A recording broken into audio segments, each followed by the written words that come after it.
सध्या आपण उभे आहोत यवतमाळ जिल्ह्याच्या उमरखेड शहरामध्ये आणि या ठिकाणी सध्या उमरखेड पोलीस स्टेशनपासून ते ढानकी रोडच्या उड्डाणपुलापर्यंत सिमेंट काँक्रीटच्या रोडचे काम सुरू आहे. आणि ह्या रोडच्या कामामध्ये दोन काँक्रीटला जोडण्यासाठी अशा पद्धतीने चित्रात दाखवल्याप्रमाणे लोखंडी पाईप घालणे आवश्यक आहे. परंतु पहा, या ठिकाणी पाईप घातलेले नाहीत आणि काही ठिकाणी हे प्लॅस्टिकचे पाईप घातलेले दिसतात. पाईप प्लॅस्टिकचे. वास्तविक या ठिकाणी अशा पद्धतीने लोखंडाचे पाईप टाकायला पाहिजेत दोन काँक्रीटला जोडण्यासाठी, ज्यामुळे दोन काँक्रीटमध्ये तणाव निर्माण होऊन उन्हाळ्यामध्ये भेगा पडत असतात, त्या पडू नये म्हणून या ठिकाणी असे पाईप टाकावे लागतात. परंतु या ठिकाणी लोखंडाचे पाईप तर टाकलेच नाहीत. या ठिकाणी हे प्लॅस्टिकचे तुम्हाला दिसत असतील, हे प्लॅस्टिकचे पाईप टाकलेले आहेत आणि दोन काँक्रीटला जोडण्याचा प्रयत्न सुरू आहे. इस्टिमेटप्रमाणे हे काम नाही. हे प्लॅस्टिकचे पाईप टाकलेले आहेत आणि दोन काँक्रीटला जोडण्याचा या ठिकाणी अयशस्वी प्रयत्न केलेला दिसतो. काही ठिकाणी तर असे प्लॅस्टिकचे सुद्धा पाईप टाकलेले नाहीत आणि त्यामुळे अतिशय उत्कृष्ट काम होत आहे.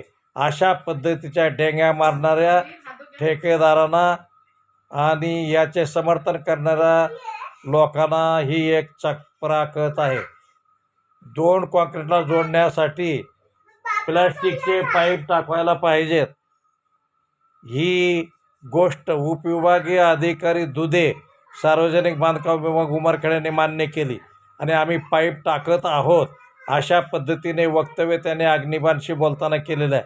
परंतु पहा, ह्या ठिकाणी तर पाईपच टाकलेले नाहीत आणि काही ठिकाणी या ठिकाणी आहेत का पाईपच टाकलेले नाहीत आणि काही ठिकाणी प्लॅस्टिकचे पाईप टाकण्याचा प्रयत्न केलेला आहे. म्हणजे अतिशय पैसे वाचवण्याचा या ठिकाणी प्रयत्न झाला आहे. प्लॅस्टिकचे पाईप आणि असं उत्कृष्ट असं काम होत असल्याचा डेंगा काही लोक उमरखेड शहरामध्ये मारत आहेत आणि अशा इस्टिमेटप्रमाणे काम झाले पाहिजे अशी नागरिकांची मागणी आहे.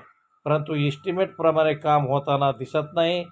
क्युरिंगचे प्रमाणसुद्धा कमी आहे आणि या ठिकाणी जे काम केलं जात आहे ते मात्र इस्टिमेटप्रमाणे होत नाही अशी नागरिकाकडून ओरड होत असताना हाच पुरावा तुम्ही पहा की या ठिकाणी पाईप दोन काँक्रीटला जोडण्यासाठी टाकलेले नाही.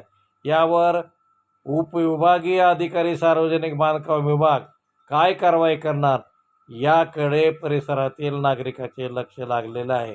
अग्निबाण लाईव्ह न्यूजसाठी डॉक्टर अंबेजोगाईकर, उमरखेड.